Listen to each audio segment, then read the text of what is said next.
WarRoomSports.com. Get that mobile app. Football fans, what's going on? Welcome to another edition of Field Vision, brought to you as usual by War Room Sports in conjunction with the Sports Kings. I'm one of your hosts. I'm Dev, and I'm here at the table with the homies. We got Frank, Sports Kings. What up, Frank? And Dev, be all since I'm here. Y'all the homies, but yo, it's game week. Whoa. Game time. It's all good, man. It's really all good. Fly, Eagles, fly. Oh, we're gonna see. We got the college football guru talking NFL with us every week. We got Fred Purdue. What's going on, Fred? I'm a Patriots fan. They're real America's team, but Damn. And we got my homie, my partner from War Room Sports. We got Jimmy the Blueprint. Yo, I ain't got nothing cool. I do have a Spencer Hall's rally towel. y'all put that towels and shout out to Spencer Hall's. Yo, one thing, gentlemen. Yo, what y'all know about drafting a fantasy team so well that you end up putting the wrong person in every week because you have too many good players, so you have to choose between one or the other, and you always put the wrong one in? I hate that. Yo, that's the worst. Me. That's why you need to make some trades, man. You can Yo, get some depth, but you'll know exactly where you want to start. Yeah, I need half bums. I need some more bums on my team. And if if you get tired of the Spencer rally towel, then you can always borrow my Brendan Haywood bobblehead. I know. Dev's got a Dewan Blair poster in his house somewhere too. You guys got it. Oh yeah. You guys got it. They're gonna hold that too. All right, man. Let's get into last week's action. First thing we want to talk about, and the main thing we want to talk about, was the Patriots' demise greatly exaggerated. I myself think that was most likely the case, especially in the division they play in. But what do you guys think? Fred, I know what you think, but you can go ahead and start us off. In Belichick and Brady, I trust. In Belichick and Brady, I trust.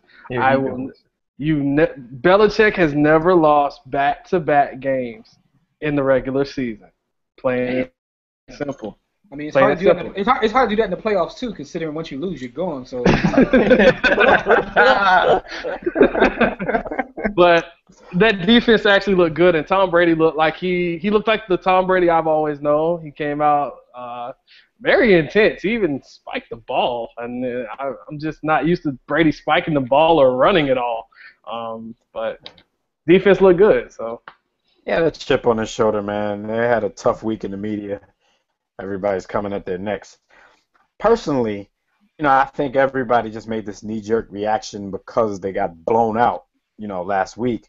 I didn't think then that it was over for them, but at the same time, you kind of saw the Patriots trending this way, and it wasn't just because of last week. Like, they've struggled. Tom Brady's struggled a little bit for the past 2 seasons, so it seems like eventually it's going to happen, but I wasn't buying the whole, Tom Brady's done, and this will be his last year, and Garoppolo's going to take his place. Like, I didn't buy all of that. But like I said, at the same time, you can kind of see it trending in that direction. Yeah, I think ever since Aaron Hernandez caught a body about a week ago, that everything has kind of been going downhill like ever since. But I do think that people were it was 1 week. People went crazy. So now it's in the reverse. They're acting too crazy now. The Patriots are back. They're going to win the bowl. Like, yo, just stay even, man. Stop it with the nonsense. Now they're going too far the other way. It was a great win for them. I actually predicted the win. I'm not going to sit here and say I'm a genius, but the fact of the matter is when you're in the pick'em pool, you kind of have to, do what you think everybody else is not going to do. You have to, get points. Considering I won the pick'em pool last year, shout out to everybody in our pick'em pool. You know what I mean? Step your game up. But, it was a good win for the Patriots. Tom Brady did look a lot better because at the end of the day, it's a long season, so you can't take 1 week. People were saying he's done. His career is over. Come on, man. How's his career after 1 game? Really? Admittedly, I knew that it was a gimmick and it wasn't real, but I had so much fun trolling Tom Brady for that 1 week. Like just the 1 week where where everybody was on the bandwagon. I had so much fun just like trolling and acting like he was just completely done. I respect that. But I always knew that Tom Brady was going to go back to being Tom Brady. The one thing that surprised me more so than anything is that the line fixed themselves so quick and were able to protect him. I thought that was the real problem the whole time was the offensive line. He just didn't have time to throw earlier in the season, and then but you could kind of see this beatdown coming, especially with the Bengals always famous for throwing that primetime dud. But can we please Fred, get your Patriots people, Chris Collinsworth. Can we not start comparing Tim Wright to Aaron Hernandez all of a sudden? Because he got 5 receptions. This guy's the missing piece of the offense. Like, they tried to do the same thing. He just got there. He had like one good game, and it wasn't even a good game. It was like an above average game. He made 1 or 2 real good catches, and it was like all of a sudden, he's the missing piece, and now the Patriots offense is fixed, and they're on their way to the Super Bowl again. Y'all need more people. The one thing I will say about the Patriots is upper management, I think they're trolling Tom Brady. It's like, we're just going to get rid of all your weapons and say, you do it by yourself, and when things go bad. When have they ever had that many weapons? I mean, outside of Randy Moss, Randy Moss, when have they ever given him weapons, like for real? It's like he was throwing the wide receivers that played defense. Yeah, I mean, Kimbrel Tompkins, who is he? I mean, I remember him because I'm a college guy. I remember him. Julian Edelman, no one even knew who he was in college, really. He was a quarterback. Aaron Dobson was he was okay. I mean, Tom Brady, get the man some weapons, please. Please. For me, like notice he left out Rob Gronkowski, but yeah, it wasn't really the weapons. You know what I'm saying? Tom Brady has been on the field with limited weaponry before. Limited weaponry? It was the offensive line. You know, people like to overrate the skill positions and forget all about the hogs up front. You know, once they get that together, he's going to have time to make average receivers look like they're better than average. So that's not the part that I was worried about. But, you know, if you play fantasy football, then you probably already thought Tom Brady was done because he hadn't really scored any points in fantasy football in like 3 years. So he was my fantasy quarterback to begin with. Yeah, he's still a scrub. He's still a scrub fantasy-wise. Fantasy-wise, he's a scrub. I couldn't try. Hey, I took Cutler, and Cutler did well. When you have a quarterback like Jay Cutler, hopefully you don't have limited weaponry, but you know. You know what, Jim? And I think the biggest factor in all this is we all know that the Bengals can't play with pressure. There's a little bit of pressure there. Yeah. Like, they have to beat a New England team who has a chip on their shoulder, and they go out there and lay an egg. Can I just say, Darrelle Revis looked like Darrelle Revis that I remember? That's exactly what I was going to say. I just want to shout out Revis Island. It is back. Cool trilogy. I don't know what year it's in, but Revis Island is the real deal. Everybody's been jumping on the whole Richard Sherman, Patrick Peterson, who's the best cornerback. Joe Schmo, like the 4th quarterback for the Browns, thinks he's the best cornerback in the league. Like every quarterback thinks they're the best cornerback in the league for some reason, but Darrelle Revis is still the best cornerback in the league, and I've thought that for the last 2 years, and I don't think it's ever changed. For me, all I was saying is, once he's 100% healthy again, same here. I'm like, all these guys can talk all they want. But AJ Green took a nice vacation. I'm still waiting for him to come back. Listen, man. If I have a cornerback on my team, I want him to have that attitude because, that's one of those positions where you have to have that attitude. But he's locking up AJ Green.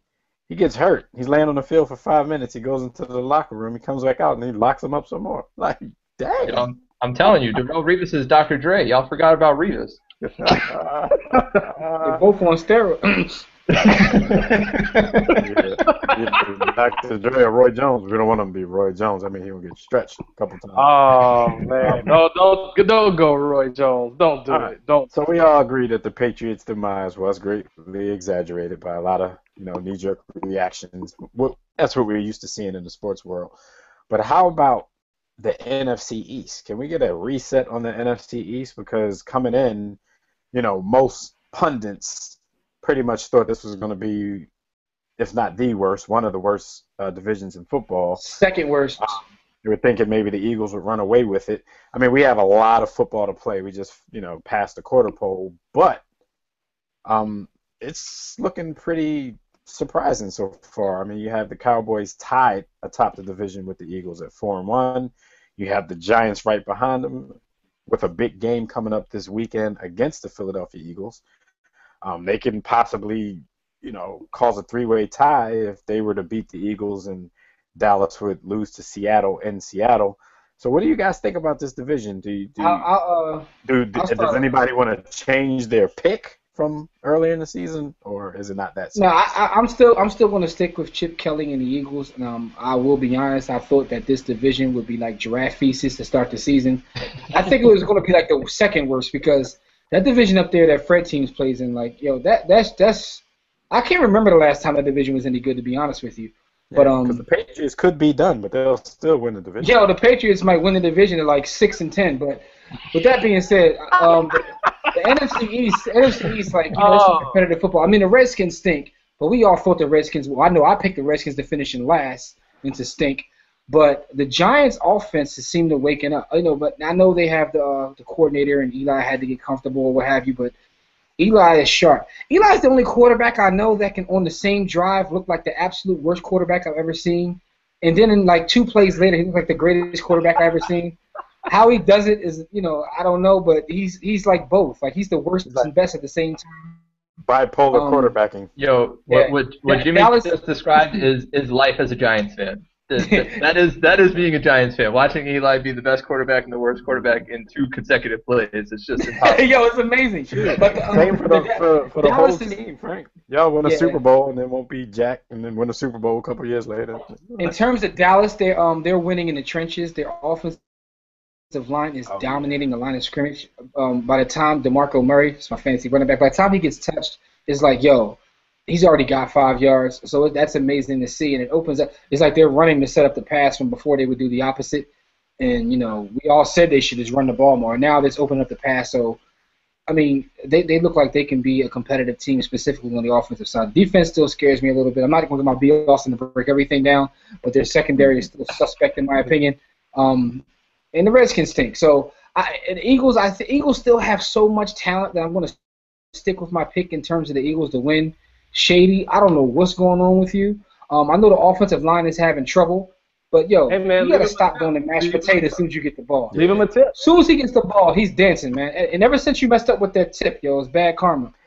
As far as the Cowboys go, Jimmy, you're absolutely right. I think Jerry Jones is finally starting to get it right. He put some guys together quietly in the last few years and got that offensive line to the point where, it's even reminding players from the 90s team of that 90s team, at least on the offensive side of the ball. We know his focus was always on the sexy position players, but what he doesn't realize, all right, if you don't ever want to give up the GM duties, that doesn't mean you can't take the formula that they had when Jimmy Johnson was there, just do it yourself and call it your own. But you start up front, and it seems like there's a whole lot less pressure on Tony Romo right now, which makes their offense, work even better because he's not expected to do every single thing.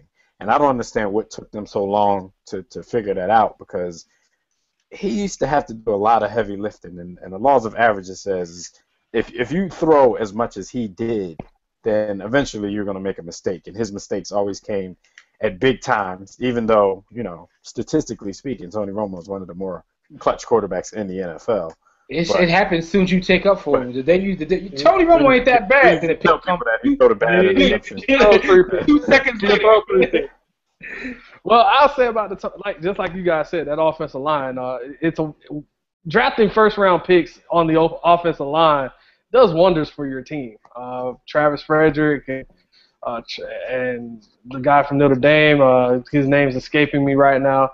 But when you draft on the offensive line, as well as Tyron Smith from USC, you got 3 first-round picks up on that offensive line, and those guys are just doing great things for him. So you take the ball out of Tony Romo's hands, win in spite of him. It makes things great for him. And the defense. Yeah, all that. Because that was a subliminal shot. That was a little subliminal shot. Even though that team is a perennial 500 team, they wouldn't sniff 500 without Tony Romo. Like they would be terrible without his. All this being said, though, I'm not ready. I'm not ready to change my opinion on the NFC East as a whole, just because their schedules have been relatively easy. The best team that any of them has beat has probably been the Giants beating the Atlanta Falcons. The Eagles beat the Colts though. They beat the Colts. Oh, that's right. The Eagles did beat the Colts, but they also I think the Cowboys beat the Saints, and the Saints, to me, the Saints are not a good team. I think Atlanta and the Colts are better than the Saints right now, and all of the NFC East teams still have to play the NFC West. Philadelphia and Dallas have both lost to San Francisco already. They both have to face Seattle. So I think as the season goes on, I think you're going to see these teams kind of come back to earth a little bit when they stop facing the Tennessees and the Jacksonvilles of the world. I just think they've beaten up on inferior competition so far for the most part, and I think as the season goes on, I think they will even out to like a 9-7, 10-6 kind of team. And I think like I said at the beginning of the season, I think it all depends on those divisional games. I sort of feel at this point that the Giants-Eagles game in Week 17 is going to be for the division. It's sort of panning out that way to me. Frank, I think it's still better than a lot of people expected, though, because people expected a lot of these teams in this division to be the inferior competition. So, the fact that they beat teams that they think they're supposed to beat, I guess that's the first feat. That's the first step before you go to the next step. But yeah, but the Cowboys have beat Tennessee, St. Louis, New Orleans, and Houston. I don't think any of those teams will be over 500 when the season ends. Yeah, no playoff teams. I will say the only thing I would like to change. Can I change the record for the Philadelphia Eagles? 11-5 isn't happening. It's just not going to happen. But other than that, I still got one loss now. I just don't see 11-5 happening. I can see it happening only because games that they probably should have dropped already, kind of got lucky and won them. So if you can improve as the season goes on, which you just can't live and die on those special team returns.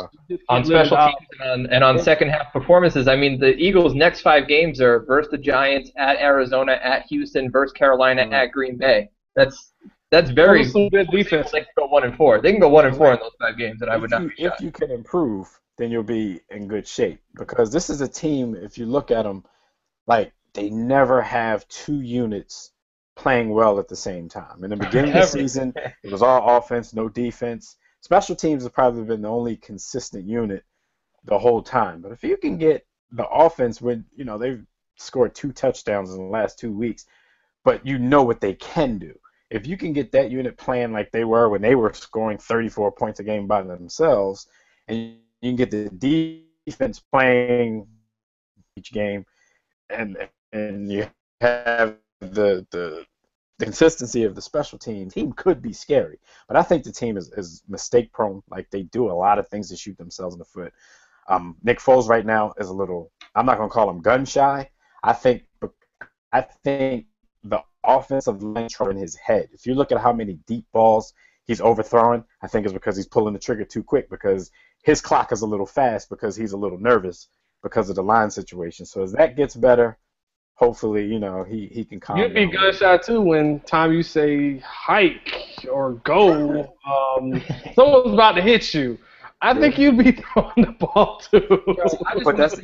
I understand. Like he and Shady are playing the same way, because even when they have the time, they're not utilizing it correctly. Like Jimmy said, even when there's holes, Shady, he's back there doing the Humpty dance when he should be, up in the hole. Yeah. Everybody in the backfield is shot right now. I just want to say one thing. I just want to say shout out to all my people that are Eagles fans, because I've never seen a team that's 4-1 have people complain the way they're complaining. I just want to say God bless you, because I've never seen that, yo. There's a lot of fans of teams around the league. We are, man. That would love to see the writing on the wall, so we got to 4-1. And the thing is, I'm not saying they're playing well, but to be 4-1, I've never seen this much complaining in my life. Yeah. That's true. I guess the point I'm making is, I don't know, just based on the records, I still see a bunch of 8-8, 9-7 teams out there in the NFC East when it's all said and done. I'm not ready to throw that out the window yet. Cool. I will. The one thing I do have a question is, for me, just putting it out there, the Redskins, for all those RG3 fans,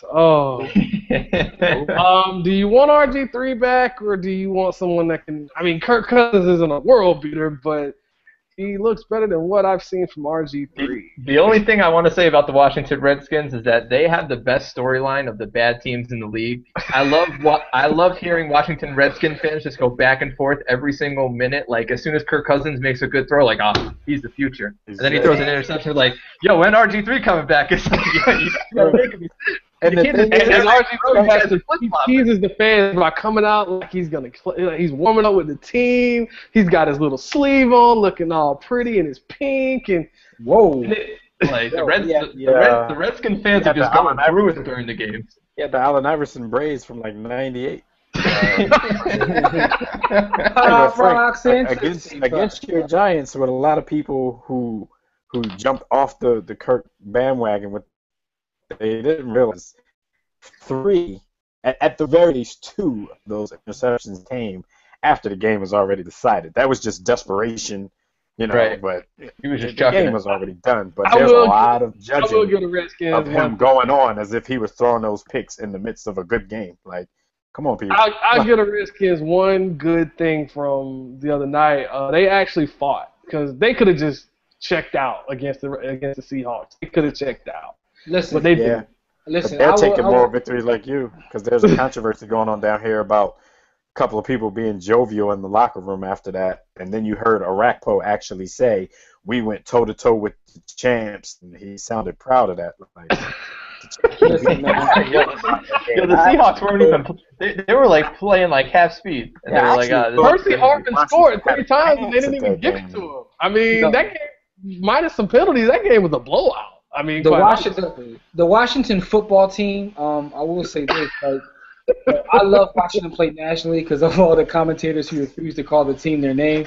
They call them Washington. I don't know if you pay attention to that, but they were like, "Yeah, because Washington and Washington." Phil Sims. Phil Sims specifically didn't say their name one time on the course of a whole game, which is amazing to me. So shout out to Washington Foreskins. But the one thing I do want to say is this. Speaking of that game, I just want to say, and I told B. Austin in the game we were talking, I was like, yo, Seattle plays with like 18 people on the field at times. So when their defense is on, yo, it's like 18 people on the field. There's no way they're not cheating. And I just want to put that on the record. They somehow found a way to cheat because they have more than the allotted amount of people on the field. It's the defense, man. They have a specific scheme, and I won't go into breaking it down. I'm not B. Austin. I'm not doing that. But they have yo, shots fired. Oh. If we want to be really real about it, a part of the Seahawks' defensive scheme is actually getting away with the penalties that the other 31 teams in the league can't get away with because they have the physical reputation, so somehow they can hold 10 yards down the field and it doesn't get called. But I'm a chill on that. But watch the games. It happens. You see plays during the Seahawks game, you're like, yo, if 31 other teams in the league did that, there'd be a flag right now. Yeah. I mean, teams are intimidated by that team because they know they can. Those guys, that secondary, they hit like linebackers. I mean, and they have a great pass rush. And Russell Wilson, by the way, and I get off my soapbox about him, but Russell Wilson has a joystick somewhere. I'm sorry. The guy plays like he's on Madden or something. He's improving, and he's not reckless with his athleticism. Exactly. He's not running to run. He's not running a run. He's running to throw the ball down the field. Mm-hmm. All right, so let's get into these games of the week so we can get out of here. But I'd like to give a shout-out to all my fantasy owners with Percy Harvin. Man, damn, that's ugly. Was high. I was playing against Percy Harvin. Yo, the fantasy god decided that Cooper's Fox Clan was going 5-0. Yo, man. That is I'm 5-0 too, because Garcon and Morris did nothing. Yo, that's Tyrone Hill right there, yo. That's all I can say about that. That was Tyrone Hill. Oh, Ty Hill. All right, so first game, let's go to Fred's Patriots going to visit the Buffalo Bills. Frank. I am going to take the Patriots, though I'm not very confident in it. The Bills the Bills sort of have a knack for beating the Patriots early in the season, and then they just somehow lose the division anyways because the Patriots are better than them. But, I think the Bills could win this game. Well, for me, I'm looking at it like this, man. If you got a quarterback like Kyle Orton, it's like, nah. I'm going to go with New Yo, they England. let my man Kyle Orton throw 50 times last week. Yo, what is going on in the NFL? I'm going to go with New England as well. It's not because they blew Cincinnati out. I would have picked New England in this game, even if they still struggled last week. But I'm like you, Frank. I'm not that confident in that pick. I think Buffalo does have the right kind of talent. I think that's why they did what they did. Orton is not a world beater himself, but they're thinking, we have enough pieces to at least make a run at this terrible division. If we can get somebody in there who can throw the ball down the field. I'm gonna still go with the Patriots in this one. Fred, who you got? Or do I already know? Do you really have to ask? already Give me the Patriots. I just want to welcome Sammy Watkins to Revis Island. Welcome. You're gonna have a nice vacation. Sammy gonna bust his ass just because you said that. I'm gonna take the Patriots, and this is gonna be the game in which Buffalo realizes that we paid Kyle Orton what? They did pay him a lot too, There's so you always knew he was Jeff gonna Toole start at at some some point. There's Knew some he at was some gonna point. start. There's Jeff Toole waiting on the bench. Or you could go with EJ Manuel and just go back to being bad again. Sounds like a tool. All right, let's go Dallas. They're going to test that offensive line and that running game against the Seattle Seahawks. Washington couldn't get anything going with them, with Alfred Morris, the second leading rusher in the league over the past 2 or 3 seasons. Dallas is Seattle. Jimmy, who you got? Dallas, you said at Seattle, right? Yeah, that's the key word. Yeah, that's why I'm picking Seattle. They're going to have 25 people on defense, and you just can't do anything. Plus the noise. Plus the noise. The cheat code is in effect. I agree. I'm gonna go Seattle with this one. I don't, it's just been a lot, not just the national TV ones, but there's been a lot of blowouts in the NFL this season. I think we're all so brainwashed on greatness of the game of football that like a lot of people just don't notice or they just don't care. Because I hear people saying this season is great, but there's been a lot of smackings going on this season. I think this will end up being a pretty good game. I think this is the game where they're going to have to force Romo's hand, and he might end up making that mistake because they're not going to just roll over and let the run trample them like everybody else has. So they might force Romo to do some damage, and we'll see how long he can sustain and having to carry the team. So I'm going to the spread. I'm taking the Seahawks, but one thing I'm more interested in is what is Richard Sherman going to say to Dez Bryant? That's what I'm worried about. You stole my point. You stole my point. I am also going.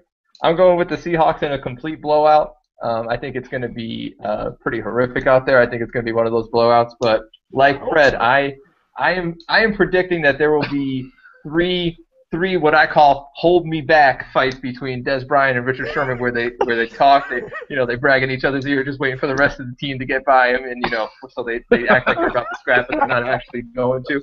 I predict 3 of those this game. Here's my thing though. Richard Sherman going Seattle to has to win. Big words.